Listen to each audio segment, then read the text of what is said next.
Do you know what? Whoever does the fake crowd noises has smashed it. Right then, it's the Radio X Evening Show. It is Monday night. That was Biffy Clyro, Tiny Indoor Fireworks, and welcome to the show tonight. Tom Grennan, how you doing, brother? Yes, bro. I'm good, man. How are you? I'm really well. Thanks for coming on. How's your day been? Yeah, it's been good, man. The sun's been out. Everything's really, really cool. I've got some new garden furniture, so Oh, yeah. I'm living, mate. I'm living. Has it been a little bit of a summer lockdown of renovations for you? Yeah, man. Do you know what? Like the lockdown, it's been nice. I've been with family, man. It's just been nice to be with family and actually like have the time to reflect on what I want to do. And like, obviously my album was meant to be out in June. Yeah. That's not coming out now till next year probably. Okay. But it's given me time to like change a few things, change like the order of what I want it to go out in, kind of giving me more creativeness in like the shows that I want to put on for next year and the shows that we're putting on now as well, you know? So yeah. Let's talk a little bit about that because some big news dropped today. Friday, the 2nd of October, you're going to be doing an exclusive virtual gig streamed from the Brixton Academy. Mate, that's big. Yeah, man. Do you know what? I think it's the first time Brixton has opened its doors again. So yeah, we were in there last Friday. It was a happy vibe, but also it was a sad one because Brixton didn't smell the way Brixton should smell. It smelled all clean and too clean. Smelled like all disinfected and stuff like that. And it felt like there hadn't been people in there, hadn't been music played in there. So, but also happy because it's reopening its doors and we're finding a way to put on a show. Yeah. With it also being like in Corona times, you know what I'm saying? So yeah, and it's such an iconic venue. And you said there like it felt a little bit sad being in there because it's so empty, I guess. What are your memories of being in there as either a punter or playing yourself? Because, I mean, it's such an iconic spot for London. Yeah, when I've played it, it was just, oh my God, it was just crazy.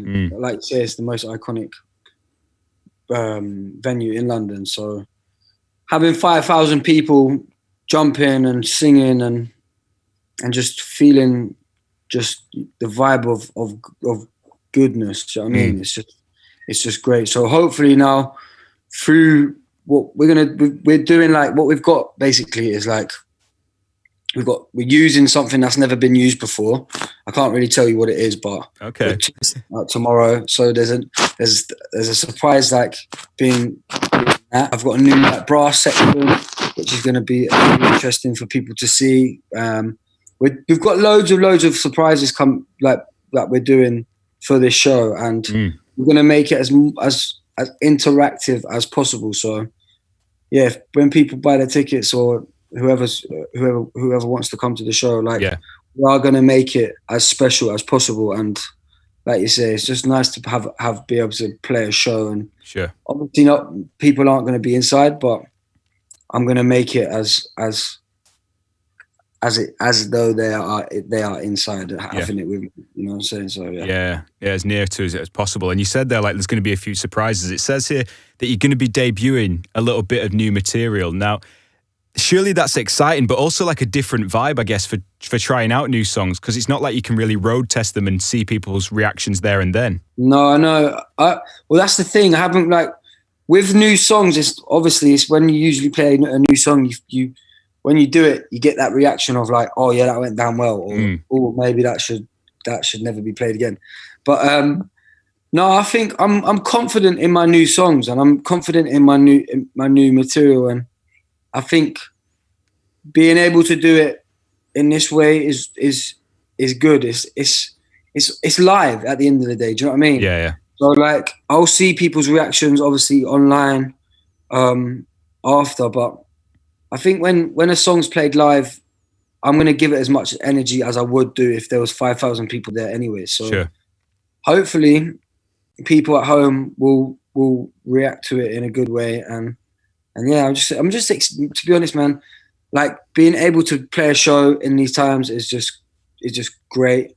I can't wait to get back on stage. And like, also, I just can't wait to get new music out. It's been so long. Yeah, like, definitely. In on this album, and like I was able to learn through that first album, and now this second album. Everybody says, "Oh, the dreaded second album," but honestly, this second album has been the most enjoyable experience, and I finally feel like I've become the artist that I've wanted to be, and my work has improved, and I just can't wait for people to hear it, man.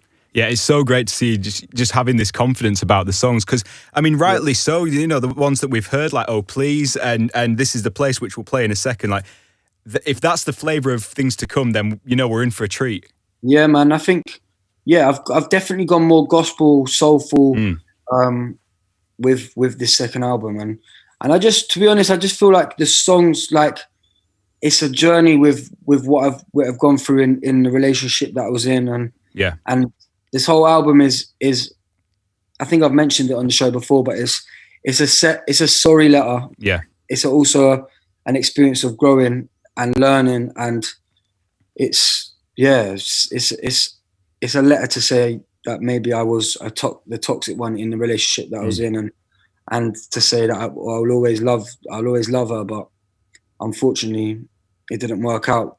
But it's not kind of like feel sorry for me. It's kind of like, owning up to maybe I was the idiot and maybe I have done bad, but I'm here to try and like say sorry, basically. Yeah. And also like, be a man too and own up to them things, you know.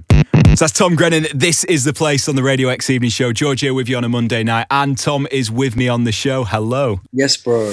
So you had a scheduled tour in place for May this year. All that's been postponed, but the big news today, of course, is this big virtually streamed gig on the 2nd of October at Brixton Academy. We've just talked about how excited you are for that.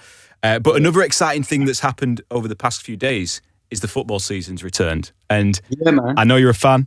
I know you're a former player, and I wanted to pick your brains just a little bit about it. So first up, I guess in a way, like, we've got gigs happening behind closed door. How have you found watching games on the TV with this like fake crowd noise, or without it, depending on your option? Do you know, whoever does the fake crowd noises has smashed it. Yes. Because like however many buttons they've got there, they must, whoever it is absolutely killing it. And like, I wouldn't even, obviously you would know, but like, if there's a bad tackle, ooh, or if there's a goal, he gets, but the way they've done it is just great. And I feel like as a whole, everybody's like found a way to kind of deal with Corona and try it and make as good as anything can come out of it. Do you know what I mean? So I think like, the football, I'm just happy the football's on. Same, mate. Do you know what I mean? And a new season start. It's nice to see all the new kits. Man United's new away kit is just banging. Oh, that's like the stripy one, right? Yeah. And like, do you know what? I watched the Liverpool and Leeds game, and there's these teams that have come up from the Championship, man. Leeds look tasty, mate. So I can't wait to see a Man United and Leeds derby again, man. It's going to be good. It's going to be massive. So, I mean, with that in mind, who are you going to back for the title this year? Oh, I'm going to say United, obviously. Yeah? If I'm going to say top four, I'll say United will definitely be in the top four. Yep. Liverpool, of course. I'm going to say Man City and... Oh, man, I'm going to put an underdog in there. Do Burnley. That's my team. All right, I'll put Burnley in there. I mean, I can't see that happening, but you never know. You never know. Do you know what? I might put a bet on that now. Yeah. And if so, I'll go halves with you. I'll back that any day. Nice one, Tom.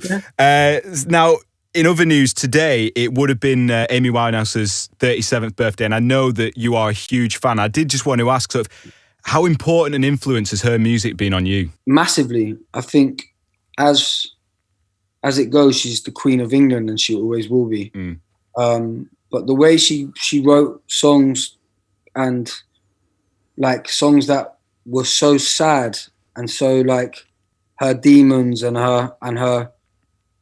just the way she wrote her songs to make everybody in the world feel great. Yeah, it's just crazy, and she'll live forever, man. And yeah, happy birthday, Amy Winehouse, because I love you, and as a nation, we all love you. If I did have to push you for a favourite song, which would you play? Which would you pick? Oh, mate, always I'd have to go to You Know I'm No Good, man. Yeah, absolute banger. it's just an good. absolute pleasure. Yeah. Tom, thanks so much for coming on the evening show tonight. I appreciate it, so brother. much, man. And Good let's to catch see you. up soon. 100%. Nice Have one. a good one, man. Radio X.